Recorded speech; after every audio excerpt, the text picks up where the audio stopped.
Que a graça e a misericórdia de Deus, que é Pai, nos sustente e nos dê coragem, especialmente nos momentos em que parecemos estar sozinhos e quando os ventos são contrários. O Evangelho de hoje traz uma passagem muito peculiar. Jesus despede os discípulos pelo mar e fica na praia para despedir o povo. Eles seguem sozinhos quase até a aurora. Jesus passa a noite em oração ao Pai. Essa oração que faz parte da sua missão e prepara os acontecimentos importantes. O Evangelho de hoje está em Marcos capítulo 6, versículos de 45 a 52. Nesse texto, o autor sagrado apresenta uma cena ou uma situação real e concreta. Um pequeno barco à noite, enfrentando mar agitado e ventos contrários, com os 12 discípulos amedrontados e sem o Mestre Jesus para lhes dar segurança.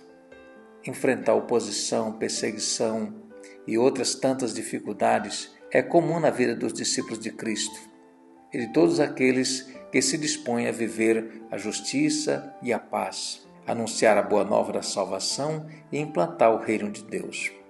Praticar o ensinamento de Jesus pode se tornar um grande risco. Ele mesmo nos diz: quem quiser me seguir, tome sua cruz e siga-me. Os discípulos de Jesus eram pessoas humildes e comuns. Mesmo estando com ele há mais tempo, vendo os milagres, como tinham visto a maravilha da multiplicação dos pães, não conseguiam compreender o projeto de Jesus nem alcançar seus planos futuros.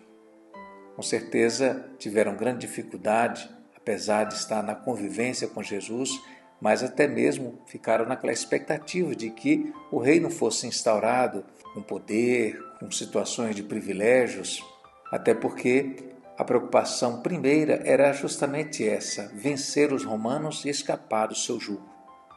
Jesus se revela aos poucos. O pleno conhecimento de quem é Jesus acontecerá somente depois de Pentecostes, quando o Espírito Santo lhes revelará toda a verdade. No Evangelho de hoje, Jesus encoraja os discípulos e diz que não precisam ter medo.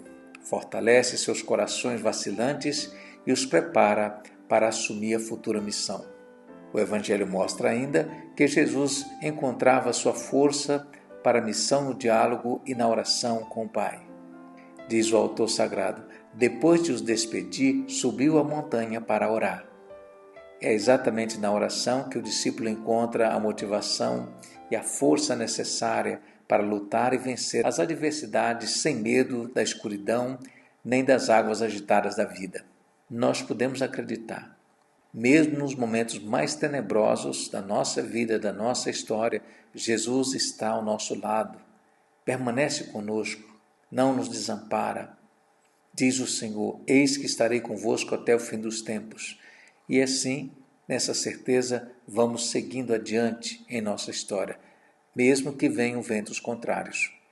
Que a bênção de Deus esteja com você e com os seus, Ele que é Pai, Filho e Espírito Santo. Amém.